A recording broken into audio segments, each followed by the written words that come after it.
Hello viewers, thank you for joining us. This is an English edition of news from Dalsan TV, Somalia's premier bilingual television news network.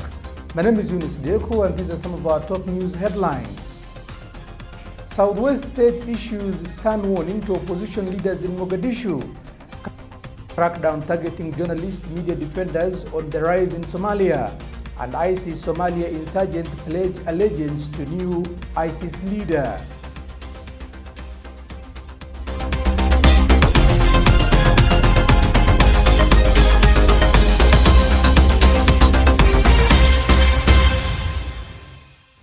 Welcome to the broadcast. Detectives at the country's main airport have seized pharmaceuticals, drugs abused by young people in Mogadishu after a plane carrying the illegal substance arrived from Nairobi.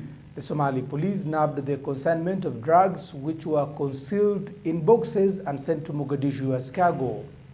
Somali police in Mogadishu have seized narcotics placed inside boxes. The narcotics concealed in boxes were identified by detectives from the National Intelligence and Security Agency and seized at the country's Aden Adda International Airport. The consignment of drugs was on board a plane plying between Mogadishu and Nairobi, according to the police. The drugs concealed as cargo from Kenya's capital, Nairobi, were confiscated upon checks by detectives operating at the country's main airport. The drugs seized include 6 cartons of tramadol capsule 100 mg by Zain Pharma, 2 cartons of codeine syrup, 2 cartons of pregabalin, pethidine, an oxytone 100 mg and a carton of rabadol tramadol injection. A team of officers led by Somali's police spokesperson Sadak Dodishe conducted the operation nabbing the illicit drugs. According to the spokesperson, the drugs will be handed over to appropriate authorities for further investigation and prosecution. He warned the drug cartels against trafficking drugs in Mogadishu and other parts of Somalia. حجمك dhibaatada inta la eg oo ummadeena ku hayaan kaniiniyaasha noocaan ah walow ay leeyihiin faa'iido kale oo siyaabo kale loo isticmaalo laakiin haddana marka loo isticmaalo si ka baxsan sida caadiga ee dhaqaatiirtu dadka u qoraan ayaa loo isticmaalaa drugs ahaan waana arrin ayaamahan dhow soo badanaysay sidaan dhowr jeer hore u sheegnay muqaadaraadku waxay yihiin faktarka koowaad ama qodobka koowaad ee saameeya in dambiyadu ay dhacaan ama ay gudbaan ama xeerarka dalka. The development comes amid intensified operations by the police, which are targeting drug stores that are said to have contributed to the insecurity of the capital, Mogadishu. African health groups have warned that the global coronavirus pandemic and the high rate of unemployment has led to a rise in drug abuse on the continent, but a gap in data is still making it hard to monitor. Substance abuse has been on the rise in Africa for years, according to the World Health Organization. The coronavirus pandemic that resulted in drastic changes of people's lives has now amplified the problem. Drug and substance use is increasing, and especially among the youth in Mogadishu and across Somalia. Current statistics indicate that more than half of drug users are aged less than 19 years, and especially those in universities. Most studies done in the country indicate that the commonly used drugs are nicotine, alcohol, and cannabis. Other prescription pharmaceutical drugs are getting into the market and used by young adults as recreational drugs. Effect of drugs can be disastrous. Besides lowering academic performances, addiction predisposes the youth to increased risk of contracting infections. If unchecked, it could lead to delinquency already being witnessed in many urban areas, mainly in Mogadishu. They have also led to an increased crime in the city, which has puzzled administrators who are in one hand trying to secure the capital from the jihadist group Al-Shabaab, as well as fighting a criminal gang dubbed Yalwero. The organized criminal gang appeared around the same time Mogadishu started experiencing weapon-wielding men who have terrorized city residents. Meanwhile, media defenders in Somalia have decried as crackdown targeting journalists across the country increases. The Somali Journalists Syndicate has said it is worried about the safety of journalists who face arrest and detention for doing their work. Somalia still remains one of the most dangerous places to work as a journalist. A media rights group in Mogadishu says it is worried about a crackdown against journalists in the country, which they say is on the rise. The Somali Journalists Syndicate said it is extremely concerned by the rise of physical threats, harassment, and arbitrary detention against journalists working in Somalia, forcing some of the media workers to begin fleeing the country for their safety. The organization said it was particularly concerned by the arrest and continued detention of journalist Hashim Omar Hassan, a reporter for Shabelle Media Network, who has spent a second day in detention on unknown charges. According to Hashim and colleagues, he was held at the Adado police station under the orders of the regional president. Adado District Police Chief Mohammed Ade, who executed the detention order, arrested the reporter at midday on December 3rd in Adado District, where the journalist is a correspondent for a local television. Other sources indicated that Hassan's family members have been prevented from going to the police station, where they could have obtained information about his status. He was later freed without charges. The group also noted that officers from the National Intelligence and Security Agency, NISA, who were at the gate of the House of the People, stopped journalists and threatened with death or imprisonment if they asked lawmakers questions about the Villa Reis hotel attack.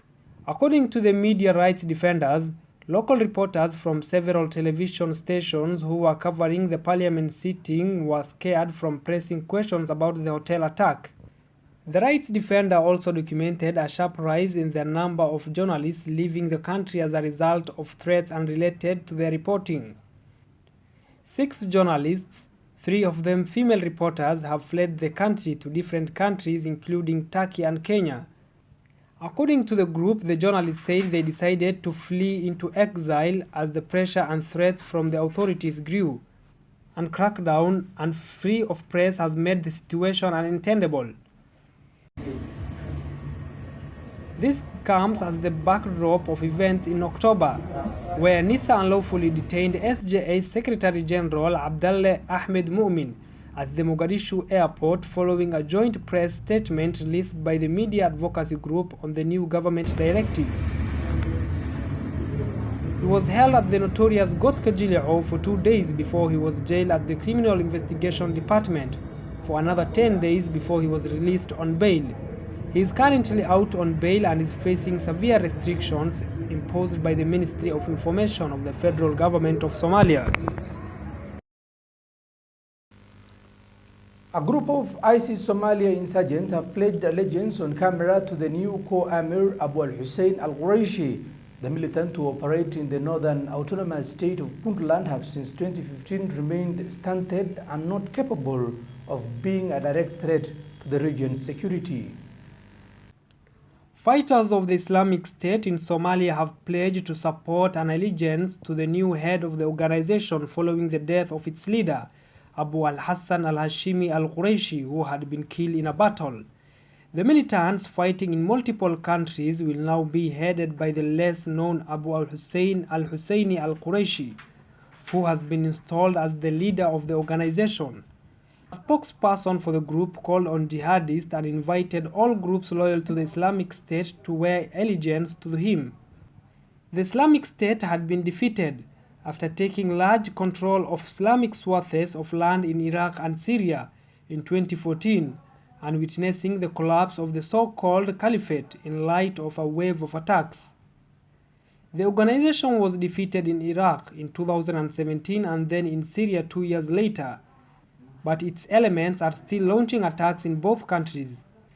And the former leader of the organization, Abu Ibrahim al-Quraishi, was killed last February in a US raid in the governorate of Idlib in northern Syria. His predecessor, Abu Bakr al-Baghdadi, was also killed in Idlib in October 2019.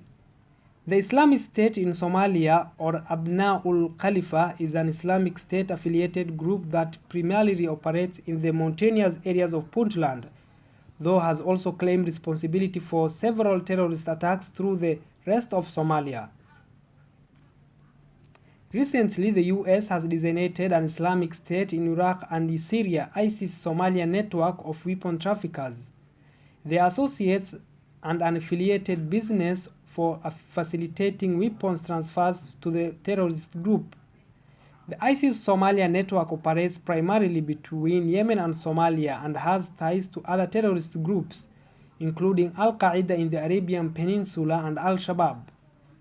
Many of the relevant individuals are also involved in other illegal activities, including piracy and environmental crimes, demonstrating their integration with illicit networks operating in the region.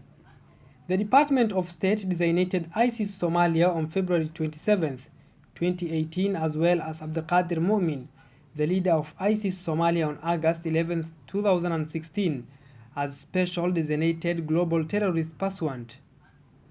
ISIS has increasingly sought to generate revenue in East Africa. ISIS Somalia, which continues to conduct terrorist attacks against civilians, generates much of its funding by extorting local communities for funding and recruits. The group punishes, intimidates, and assassinates Somali businessmen and civilians who do not support it financially or provide supplies. Opposition leaders in Mogadishu from Southwest State have been issued with a stern warning for challenging Baidowa's plans and administration of President Abdelaziz Mohamed, who was elected in 2018. The state's Minister for Information said their administration will never allow politicians in Mogadishu to curtail progress of the local government.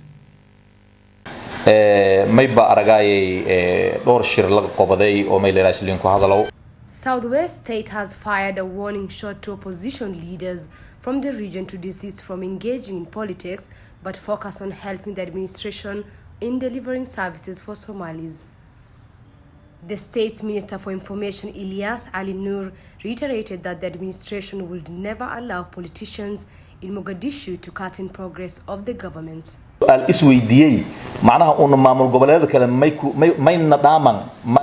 not different from other states which have political stability. Why are our own leaders in Mogadishu trolling the government and threatening the administration?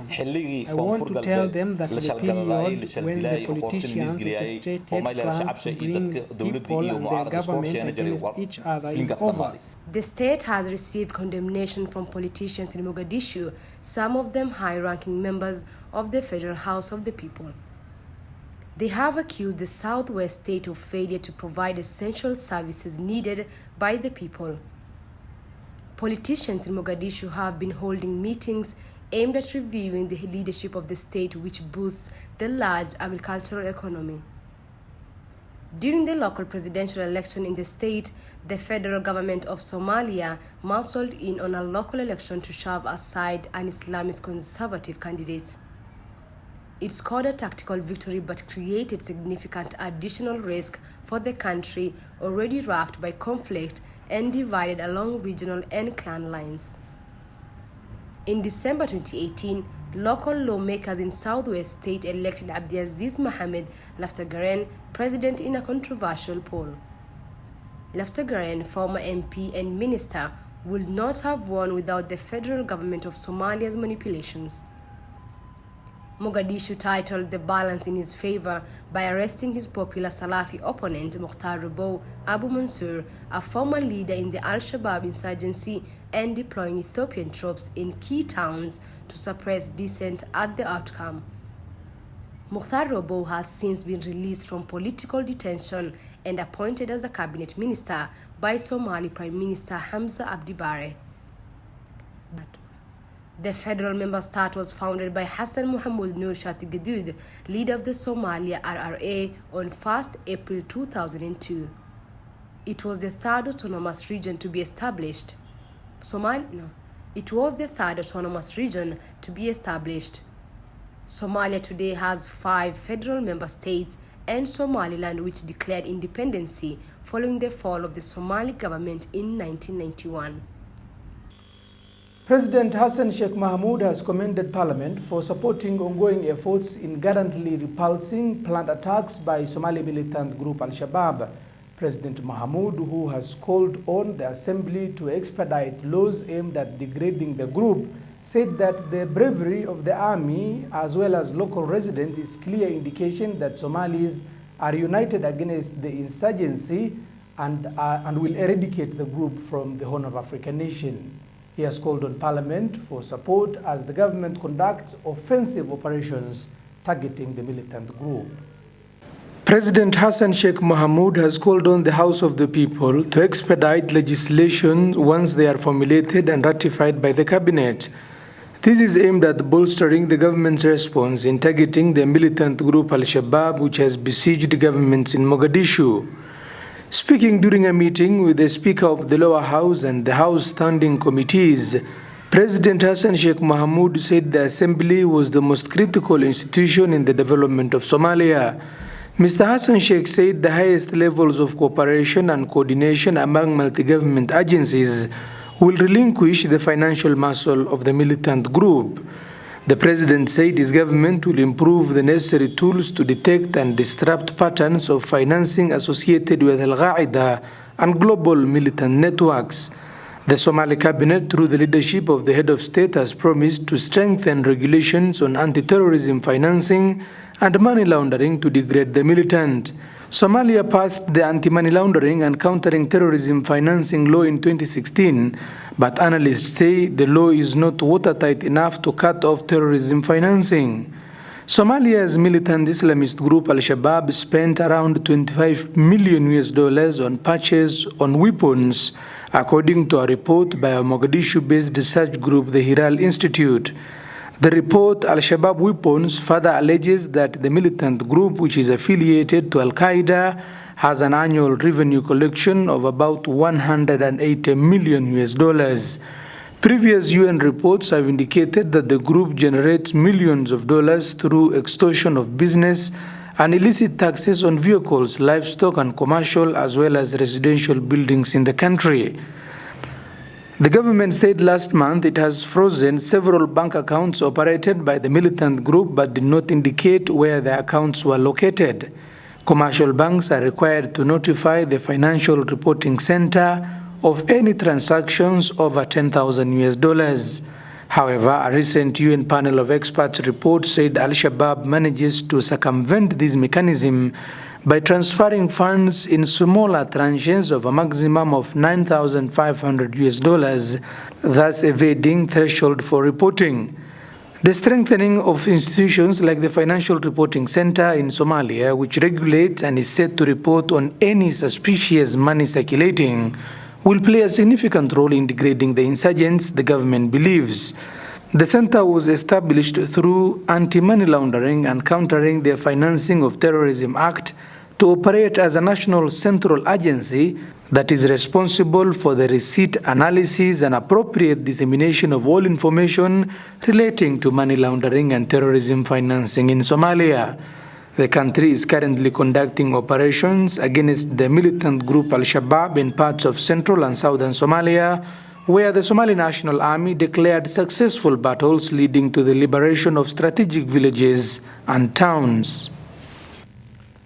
And the United Nations High Commissioner for Human Rights has appealed for an end to the senseless violence as he visited Bucha, in north of Kyiv, at the start of a 4-day mission. He called for an end to the killing of civilians as well as respect for international human rights law and international human rights law. As part of the visit, the High Commissioner will meet with senior government officials and civil society representatives, as well as victims of crimes and relatives of missing and captured civilians and prisoners. 14 bodies on this street from the corner and until that corner. And if you can come closer, it will be. So therefore the killings were here. And people moving around, they believe, okay, suspicious guy. But as I will show to Ravina. I'm in Ukraine at this point in time out of solidarity with the victims of this horrible war, which was caused by the invasion of the Russian Federation on the 24th of February. I'm here to express this solidarity, especially during these harsh winter months. I mean, around us you can see a winter landscape, but it is a winter landscape that means for many vulnerable people a lot of hardship because they freeze. Sometimes there are blackouts, the electricity doesn't work, the heating doesn't work, and they don't even know how to actually get through the winter.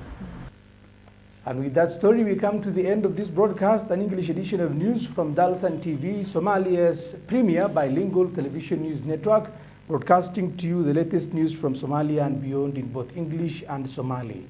My name is Eunice Deko. Until we meet again, have a lovely time and enjoy the rest of your viewing.